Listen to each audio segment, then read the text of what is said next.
ቴዎድሮስ ካሳሁን ገርማሞ ዱካሳ ይባላል። አባቱ ኦሮሞ ናቸው። እናቱ የጉራጌ ሰውና በእናቱ እናት ደግሞ ያደዋ ሰው። ውሸት ነው። የጎንደሬ አስቴር አወቀ ለምሳሌ ጉራጌ ነች እና ይሄ ወደ አማራ ለማጠጋጋት ነው። እኔ ቴዲ ባለ መረጃ ቴዎድሮስ ካሳሁን ወያኔ አንዴ አማራን ለመምታት መታወቂያ ኦሮሞ፣ አማራ፣ ትግሬ እያለ ሲያዘጋጅ አማራ ብሎ ሰጠውት ነበር። ጠበቃ ይዞ ነው እንግዲህ ጉራጌ ነኝ የሚል ሲያስቀይር በአካል አለው አውቃለሁ። ስለዚህ ውሸት ነው የሚወራው። አሁን ይሄ ተራ ነገር ነው። ስለዚህ ንጉስ ሊሆን ቀርቶ የንጉስ ሊቀ መኳስ ሊሆን አይችልም እንላለን እኛ አማራ ብሔርተኞች። ቴዎድሮስ ነጋዴ ነው። ወቅት እየጠበቀ ሙቀት እየለካ ለገንዘብና ለዝና ጊዜ እየጠበቀ የሚመጣ ነው እንጂ ለህዝብ የሚቆም ሰው አይደለም። የወያኔ አባልና ምልምል ነው። የአዲስ አበባ ወጣትን በህወሓት ዘመን ተቃዋሚ በመምሰል ወጣቱ እንዲከተለው ሳይታሰር ታሰር እየተባለ ሲፈታ አይተናል። ተቃዋሚ አይደለም። የቴዲ ግጥሞች በሙሉ ከአባቱ የተገኙ ናቸው። አባቱ የሬዲዮ አዘጋጅ ነበሩ። በጣም የታወቁ የምናከብራቸው ናቸው። እሳቸው የአማራ ወታደሮችን ግጥም በፖስታ ሰብስበው ጠርዘው ያስቀመጡለት ነው። ምንም ከአማራ ውጭ የሚዘፍነው አንድም ነገር የለውም። በአማራ ዝና፣ በአማራ ቋንቋ፣ በአማራ ባንዲራ፣ በአማራ ሀገር ጥበቃ የሚሸልም። ስለዚህ ቴዲ ኦሮሞን ይጠላል የሚባለው ውሸት ነው። ምክንያቱም አባቱ ኦሮሞ ናቸው፣ ገርማሞ ዱካሳ ናቸው። ውሸት ነው። ጉራጌ ምናምን እየተባለ የሚቀባጠረውና ቴዲ ኢትዮጵያን ቢወድ ኖሮ ልጆቹን አሜሪካን አይወልድም ነበር። በጣም የማዝነው ግን የኢትዮጵያ ሕዝብ እውቀት ስለሌለው ቴዲ ኦፕ ባስደረገ ቁጥር ንጉሱ ተወልዷል የሚሉ የኳስ አድናቂዎች አሉ። እነዚህ ደግሞ ከእውቀት የተጣሉ ጫት ሲቅሙ ለውዝ ሲቅሙ የሚውሉ ሰዎች ናቸው። እነዚህ ከአንድ ብሔር አካባቢ ስም ላለመጥራት ነው የመጡ ናቸውና ንጉስ ነው ይሉናል። አንድ አዝማሪ ወይም ዘፋኝ ንጉስ ሊሆን አይችልም። የንጉስ ግን አጫዋች ወይም ሊቀ መኳስ መሆን ይችላል። ስለዚህ ማሳያ የምን መሰለ ቴዲ በሰማያዊ ፓርቲ ጊዜ ታውቀዋለህ። ሳሙኤል አወቀ ደብረ ማርቆስ ህወሓትን በፌስቡክ ተቸ ተብሎ ነው ተቀጥቅጦ ታስታውሳለህ የተገደለው። ደመቀ ዘውዱ ለወልቃይት ታገላለሁ እያለ ወርቁ አይተነው ነው እሱ ወይስ አብይ አህመድ በአውሮፕላን ከሚኒስትሮች ምክር ቤት ሂዶ ጎንደርን ያታልል ነበር? አየህ ቴዲ ወያኔን አባል ባይሆን ወያኔን ቢቃወም ኖሮ ይገደላል። ፋክቱ ይሄ ነው። ምክንያቱም ሳሙኤል አወቀ ህወሓትን በፌስቡክ ተቸ ተብሎ ነው። የኢትዮጵያ ወጣት ይሄን ያውቃል። ማንኛውም ብሔርን ሊክድ አይችልም። ደብረ ማርቆስ ላይ በፍልጥ ቀጥቅጠው ነው የገደሉት። ስለዚህ የአዲስ አበባ ልጆችን የከተማ ልጆችን ለማስከተል ወያኔ ትግሬ ዲኤስቲቪ እና ቴዲን ነበር ያኔ እያጎሉ ህዝቡ እንዲምታታ ሰው ገደለ ብለው ያስራሉ። ከገደለ እኮ መታሰር አለበት። ወንጀለኛ ከሆነ 20 ዓመት 15 ዓመት ተቀጥቶ ልናየው ይገባል። ውሸት ነው። የኢትዮጵያ ጠላት የሆነውን ኢሳያስ አፈወርቂን ከአብይ ጋር ቤቱ ቁርጥና ክትፎ ጋብዟል። ብዙ ሰዎች በቴዲ ቤት ሲያልፉ ነው በአጋጣሚ ነው ይላሉ። አንተ ነው ይሄ ይጠፋል ብዬ አላውቅም።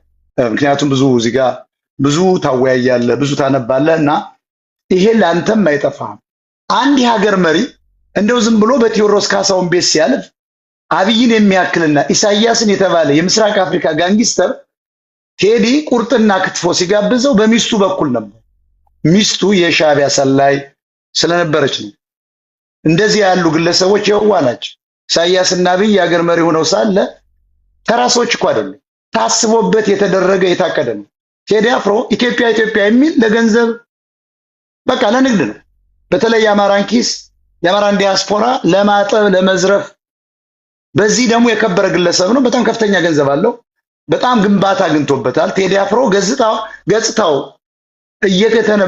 እየተገነባለት ያለ ሆን ተብሎ ነው። አሁን ከትግሬና ከጉራጌ ከኤርትራ አካባቢ አሁን ጽምዶ የሚባል ነገር አለ። በሚስቱ በኩል በጣም ኤርትራኖች ጨምሮ ይደግፉታል።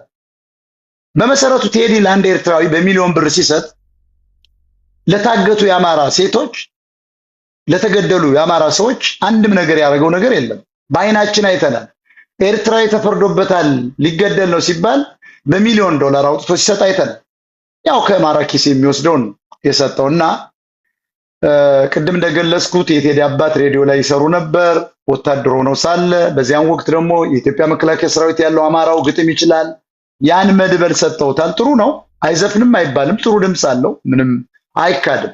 ስለዚህ ቴዲን ብታየው ቴዎድሮስ በዘፈኖች ውስጥ ኦሮሞ፣ ትግሬ፣ ጉራጌ እያለ ሲጠራ አይተው ከሆነ ጎጃምና ጎንደር፣ ኦሮሞና ተጉለት you see he never mentioned Amhara people but he got $1 million from Amhara people. ይሄን ነው ማወቅ ያለብን። ቴዲ የኤርትራና የአድዋ ዘር ያላትን ሴት ሲያገባ ታስቦበት ነው። ፖለቲካዊ ጋብቻ ነው። እንደዚህ ምናምን ጸጉሩን ቅንድቡን ሊቀነደብ ውሸት ነው። ታስቦበት ነው። ሚስቱ የወያኔ ሻዕቢያ ሰላይ ነች።